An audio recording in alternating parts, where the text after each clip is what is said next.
Welcome to the Queer Love Podcast, the silly and serious shenanigans of two queer relationship coaches. I am your host, Elizabeth Cunningham. And I'm your host, Lee Greeps.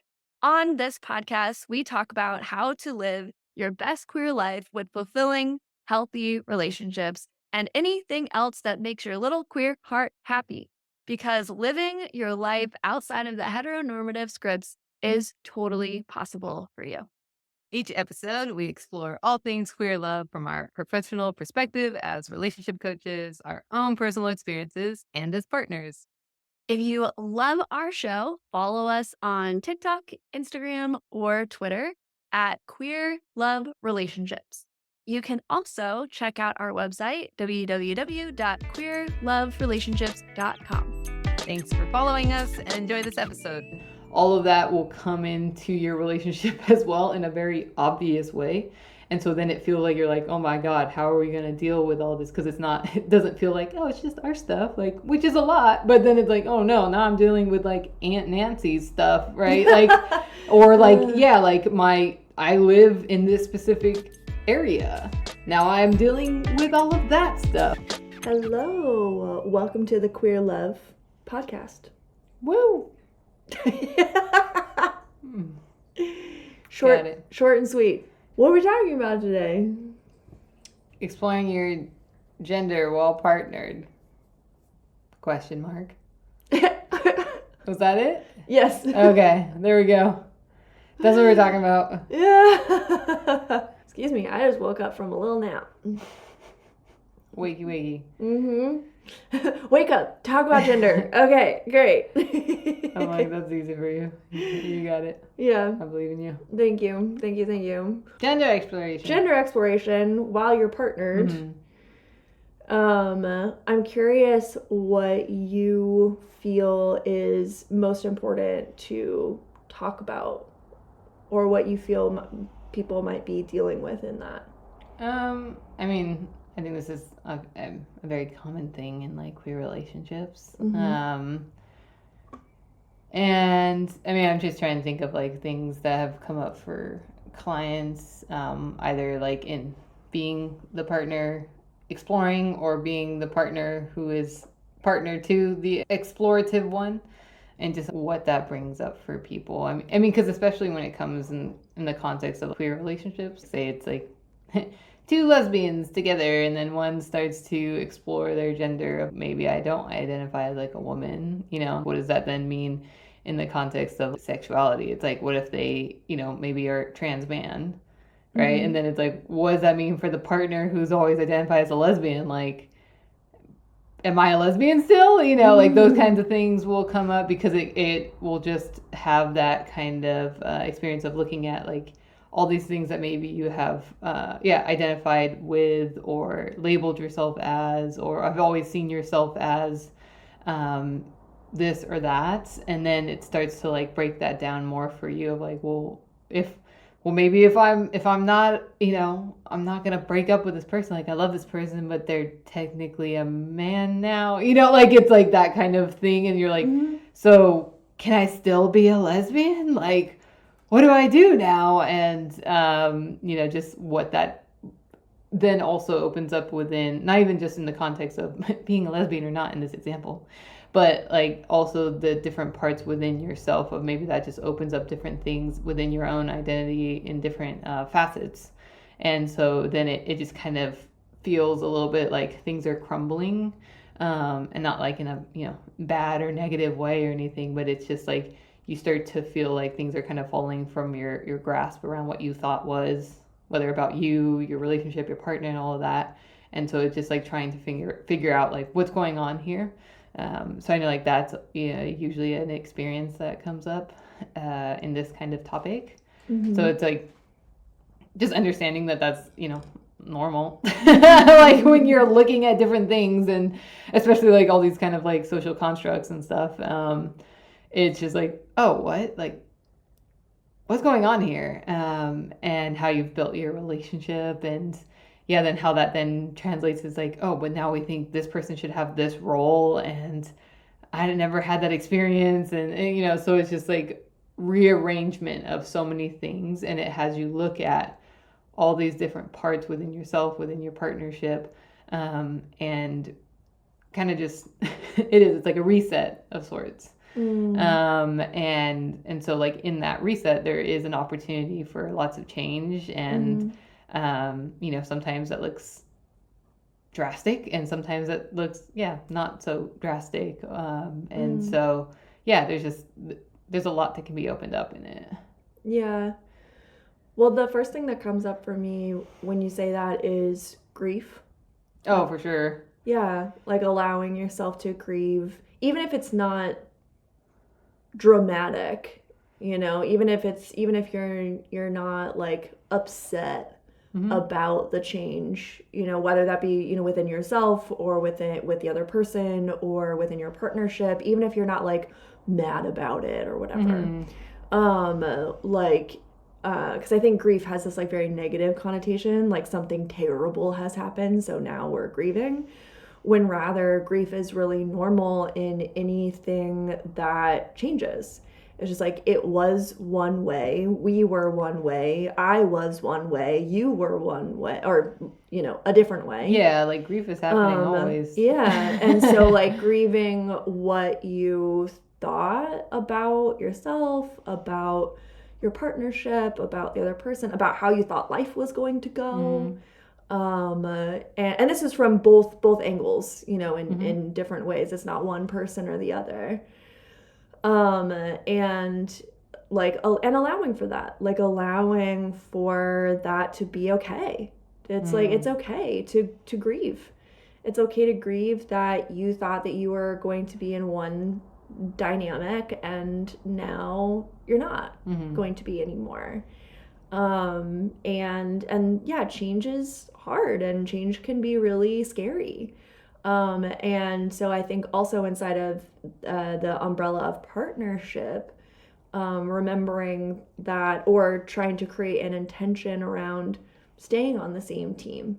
It's like, just because one person is either going through, doing, is more in like the like early stages, experimental, talking about it, maybe seeking out a therapist, something like that, to maybe even, whoever is transitioning is going to have like surgery or like changing their name and going through that whole legal process or something like that, right? Like, and anything in between, like it's a change, it's a shift. And so allowing yourself to notice if grief comes up for you and honor that and not make it bad or wrong, and just allowing that to be okay. And I think grief also can be really sacred as well.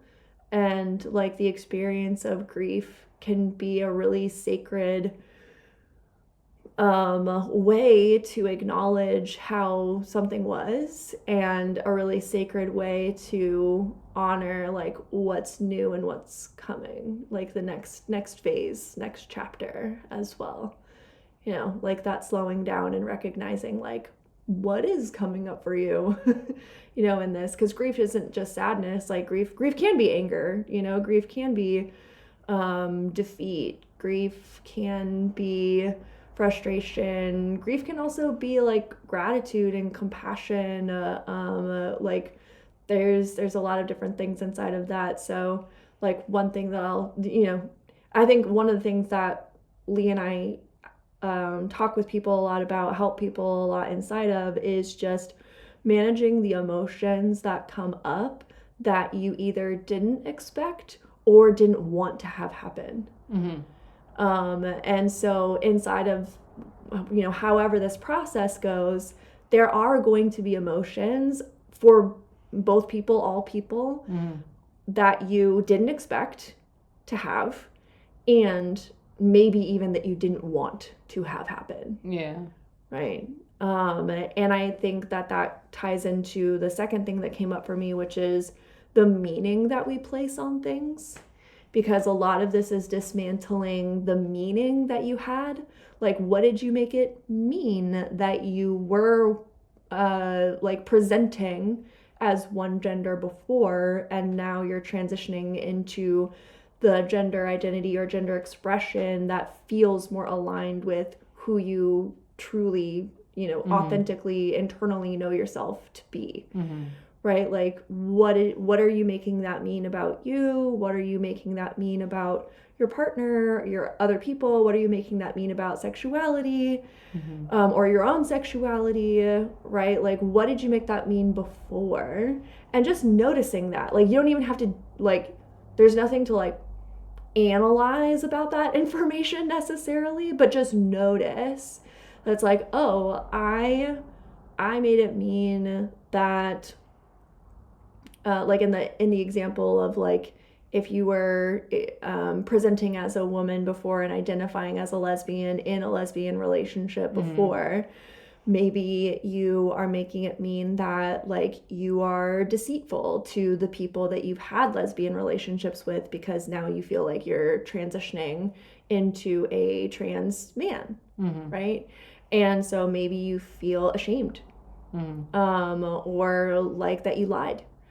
And so not making yourself feel bad or wrong about any of those things that come up for you, but just, like, noticing, like, oh, isn't that interesting? Isn't that interesting that, like, I feel, like, ashamed that I wasn't fully being myself before? And isn't that like, oh, okay, like, what's coming up for me is, like, I feel guilty. Like, I feel like I lied, and,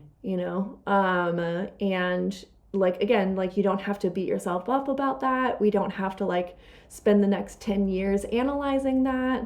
Like, it really can just be like, wow, that is the experience that I'm having right now in this. And again, maybe you talk to a therapist or a coach or your friends or your partner, about this. I hope that you're talking to your partner about this. That's the other thing inside of this, is, like, inside of the meaning that you're assigning to things. I think this is a really great way to communicate with one another too. When these things come up that maybe are confusing or challenging, is to frame it in that way, like, oh, the meaning that I assigned around this was this. And that's why this is really challenging for me, right? Yeah. Because then that also frames, it's like saying a part of yourself, like a part of me is really sad that this is happening, or a part of me is really angry. And obviously, like, don't say that unless you mean it. Like, this is not a tactic to, like, soften the blow for anything. Like, obviously say it if this feels true for you. But being able to frame what is coming up for you from the lens of, what did I make it mean, or what am I making it mean, is also a great way to have constructive conversations when things are challenging. Because then you can look at it, you and your partner can look at it from, like, I had made it mean this. And so, and they know that this is something that, it's like, this is not, like, something that you believe currently right now. It's like, this is something that I had been experiencing, and I want to talk about it with you because I'm having challenges around it, or I'm confused around it, or I'm upset about it, or I just need help talking it out. Like, I feel kind of neutral, but I just don't know what to do with that. Like, I need to verbally process. So recognizing the meaning that you make around things is also a really helpful tool. Yes. I got done talking as you were drinking. Yes to all of that. I don't know. And I'm just trying to think of other things that I've gotten from clients. And I mean, I think it's also, I know I said, like, yeah, it happens a lot in queer relationships, but, I have clients who were in straight relationships, prior to, and then they made it gay in their gender exploration. But, it's more, I think that brings up a lot, especially in that situation. If it's like, cis man, cis woman, meet, marry, all those things. And then one of them is like, ooh, actually, I'm gonna flip this in the gender way, and then that is very confronting. I mean, for the both of them, but especially if like yeah, they're wanting to stay together and all those things, but it's it's like what because I have I have a client and AMAB signed male transitioning, so now trans woman and married to a cis woman, and it's like the different levels of for my client of being able to see her partner go through these different levels of grief in these different moments of the transition, right? Like of, hey, maybe I just want to wear makeup in the house, right? Like that's how she started, like little bits of makeup, and maybe wearing more feminine kind of clothing, and really like making sure to shave like facial hair and things of that nature, like, and these just different little things, like her wife has always been supportive and has faced a lot, like cried a lot and just been like and that's where, and this goes for any kind of relational dynamic, not just like ones that start off straight, but it's the like internalized like homophobia, transphobia that will come out, and not even in like a conscious way, but it's like it's because of the fear. And so then it's being able to navigate that and recognize like that's really hurtful that you want to hide me away when your mom comes over, your friend comes over, or whatever, and like then what that brings up, and everything. So it's and then it's okay. Now I'm going to these appointments to see about different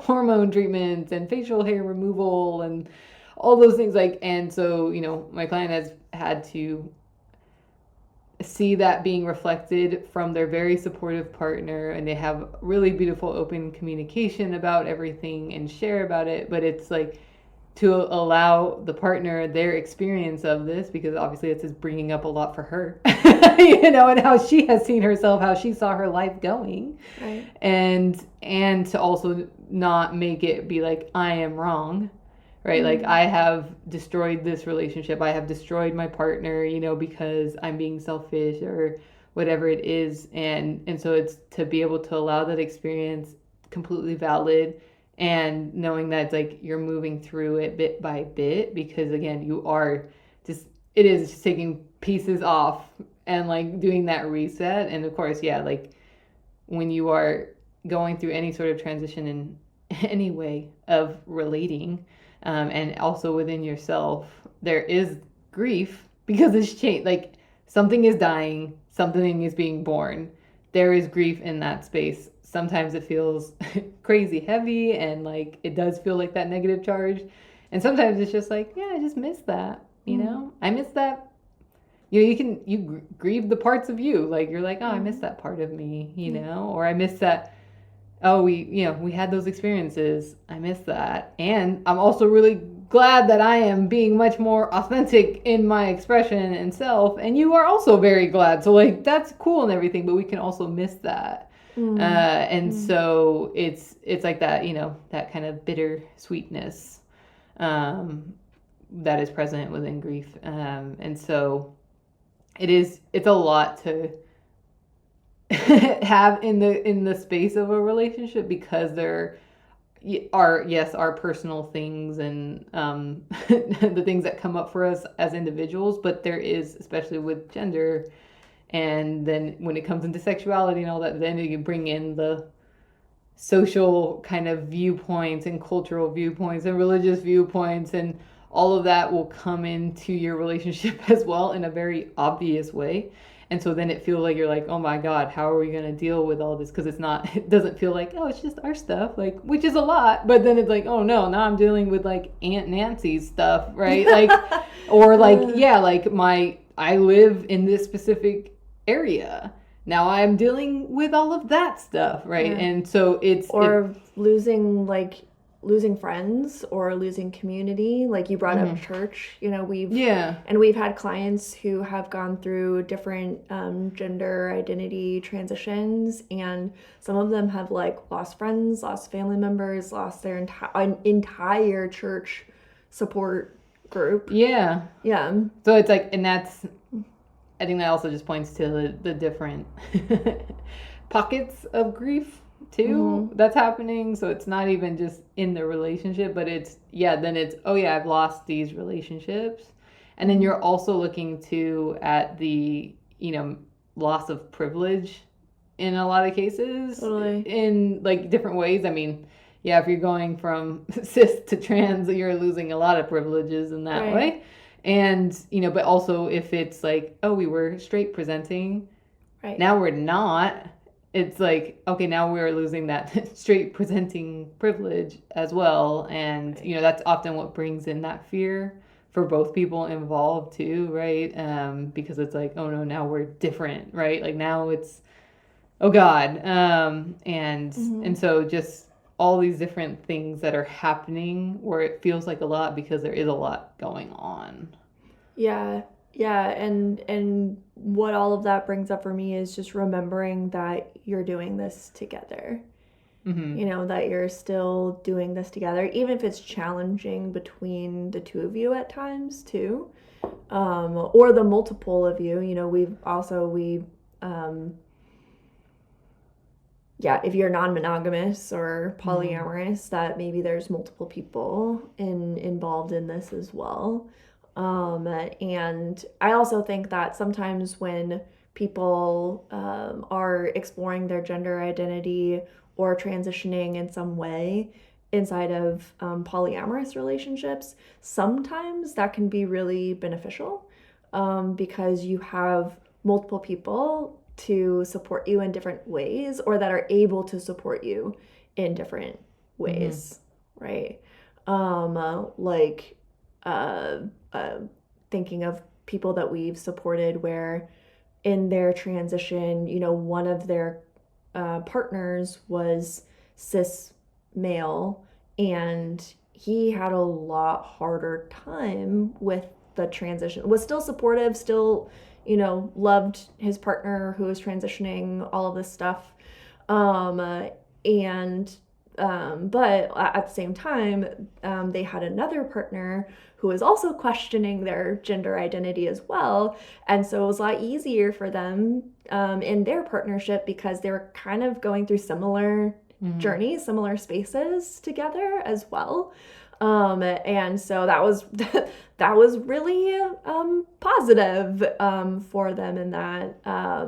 And so, yeah, like sometimes if you're in a more like polyamorous or non-monogamous situation, it can, not to say that it's like, it's more beneficial to be polyamorous when you're transitioning, but it can offer like different avenues of support when you have multiple partners. Yeah, and I mean, and if not, it's just more of like also looking at your like close group of friends or colleagues or whatever that can like be supportive too. Yeah. Well, I know even, and this is around sexuality and not gender. But when I had a cousin of mine who we came out to each other at the same time, and so then we were able to kind of create a plan of attack, so to speak, in like how we wanted to talk about it and how we wanted to tell our family and all of this stuff. And so it was like good to have a person who was dealing with something similar who we could chat to about it. Yeah. And in that vein as well, if you are moving through this transitionary period in your relationship, that, and you are, or rather, how do I say that? The importance of seeking support outside of your relationship for everyone involved, right? Like the importance of not just having this one person be your only support, but having other friends that you're talking to, maybe even joining support groups, therapy, coaching groups. If you have family that are supportive, awesome, fantastic. If you can talk to them as well. So yeah, like not just relying on each other and the relationship for support, but spreading that out. and really getting support that you need or that the relationship needs from multiple different angles is also going to alleviate a lot of pressure and help the relationship in this transition too. Mm-hmm. Yeah. Also learning from other people who are either going through the same thing you're going through right now, or people who have gone through this, is I cannot stress enough the importance of hearing other people's stories. And so as much as you can, trying to find, or not trying, as much as you can, finding community around this and listening to other people and asking questions and hearing about other people's successes and failures inside of it, because both are valuable information. Go on Reddit. True, very true. Go on Reddit. Like, you don't have to go join a community, like, in terms of, like, go to a support group or something like that. Like, I mean, I think that feels, like, intimidating, especially at first and stuff. So it's, like, just, like, go look at Reddit. Go look at different threads of that sort, you know, where it's, like, oh, like, getting the different perspectives or the different experiences. And, you know, it just helps it to kind of humanize it a bit more for you. And then, of course, yeah, like, later on, if you want to join different groups too. But, you know, I find that is a big, and there's also different, like, queer resources online that, like, you can join to get more of the different experiences as well that are, you know, all safe and everything. So it's like that usually helps people in the starting off point, just to get something. Yeah, beautiful. And just knowing that it's totally possible, you know, that it's going to be okay. Mm-hmm. Like, you know, even if, and that there's also going to be, like, really beautiful, happy moments as well. Like, it's not all going to be terribly tragic. Yeah, I mean, like, even using just using the instance of that same client I mentioned earlier, it was like, I'm like, I don't know how far along, but it was like there was one of her wins that she shared with me, like, one week when we had a session, was like, yeah, they her and her wife, they were gonna have someone over, and so because they both work from home, and so she was like, you know, she had her dress on and all that kind of stuff, and so she was like, oh, I'll go, you know, go change and all that kind of stuff. And because that was their agreement prior to, just to work with the nervous system, you know, of her wife and everything. And then her wife was like, no, like, I want you to, like, if you're comfy like that, like, for sure, like, you can go change if you want, but, like, you know, like, if you're comfy like that, like stay, you know, stay dressed as you are, all that kind of stuff. And, like, yeah, like, my client was like, oh my God, like, I mean, even for herself was just like, wait, do I actually want to do this? Like, yeah. You know, like, I don't know, actually, but, like, you know, having her wife's support was like, no, like, I'm like, no issue, I'm not ashamed or anything of that sort. And so it was just like, oh, and it was just like a friend, like, literally really quickly, it was nothing wild, and it was just like, yeah, what's up? Done. And it was just obviously a very simple situation on the outside, right? But like, how profound that was. Yeah. And so it's just to show, like, yeah, going from, like, you know, her wife was like,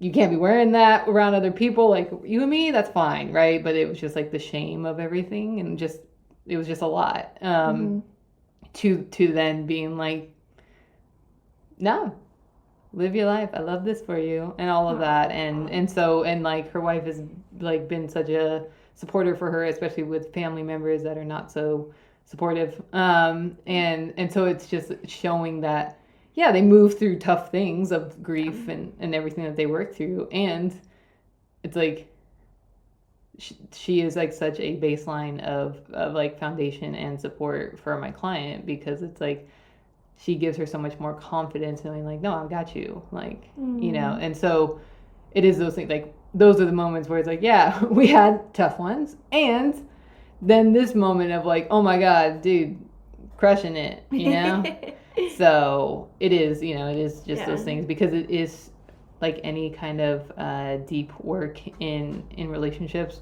whether it's gender exploration or not, but any sort of that deep work where it's very vulnerable. You're just like exposed, in the sense of like, this is who I am, and to be held in that is going to really foster a lot more of like that deep intimacy and trust and safety. And so you are strengthening your relationship in the process of it, which you will recognize more and more moving through it. Yeah. Well, one of the things that I really love about that story is that highlighting that it's not going to be perfect, and it's not going to be perfect right away, and that things will happen in stages. One of the things that really makes me upset and sad on the internet, which is often why I don't recommend forums. Like, I think forums are good, but sometimes forums it just depends which one, really. Yeah, because sometimes it's like, oh, your partner's not doing this for you, well then you should leave them, and I think everyone deserves to move through things in stages, and that's also just how we work as humans. Like, just as regardless of like the socio-political climate of all of this, as humans and with nervous systems, like, we just need to work through things in stages, and those stages are messy and not perfect, and might even be hurtful to the people that we love, and yet this is where we're at. And we've talked about this on other podcast episodes as well, but just like the willingness, and I'm talking about from both sides, from both sides here, but just the willingness to be with your partner in the stages that they're moving through. And if someone is mistreating you, don't be like, oh, this is just a stage. Yeah. Like, if someone is being mean to you, like, that's not what I'm talking about. Yeah, right? It's very different. Like, yeah. But if someone is like your client's partner, right, which is just like, I'm moving through my own internalized transphobia, homophobia. She was very clear, like, it was like, I love you, I support you, and also this is bringing up so much for me, right? Like, of shame and like fear, for safety and all of that. Like, so it was like very clear, like, this is not, she wasn't going, what? No, you're a monster. Da da da da da. And you're like, oh, it's a stage. No, like, that's very different, right? Versus someone who's being like, I love you. I'm here. I'm working on it. This is what I'm doing. Let's keep talking about it. This is where I'm at. This is what would feel good. How do you feel about that? Like, very, very different than someone just attacking you. Just being like, no, like, you're disgusting. You need to stay at home. If you come out with me, you need to do this, blah, blah, blah, blah. Like, totally different story, completely different. Yeah, no, it is very different, and it's like, that was always a dynamic dialogue between them of where they were both at, all that kind of stuff. So yeah, which goes back to what I said at the beginning of this podcast, which is like talking about like, okay, this is what's happening. This is what's coming up for me. This is what I'm making it mean. This is how I felt about our relationship before, or what I thought, or what I expected. And now that's not the case anymore. And I'm having a really hard time with that. Yeah. Right? And just like being upfront and forthright with your feelings and what's coming up for you, but not in a blaming way, but just in like a, this is how I'm currently feeling. Yeah. And I just need you to know that this is like what's present for me and what I'm moving through right now. Right. And then also just the piece too is like, okay, this is what's coming up, this is what's present, and it's like, what support do they need? What support are they getting? What support are you getting? All that kind of stuff. And then also, okay, like, where are we at right now of like, for instance, okay, if someone comes over, I'm not going to wear my dresses, blah, blah, blah, blah, blah. Let's talk about it again in like 2 months or whatever it is. And like check in, like just keep checking in around this of, hey, where are we at? What's going on? What's been coming up for you? What did you get from your session? Or when you talked to your mentor or whatever, like what was coming up? And so it's just continuing to revisit that, because it creates, it's like we're not stagnant in it, even if it feels stuck. But it's like you're not, like you're continuing to look at it and see what's shifting. Sometimes even if you're moving through molasses, you're still moving. So being able to like have those conversations is really key, and shows you that they are moving through things, not being mean to you. Yeah.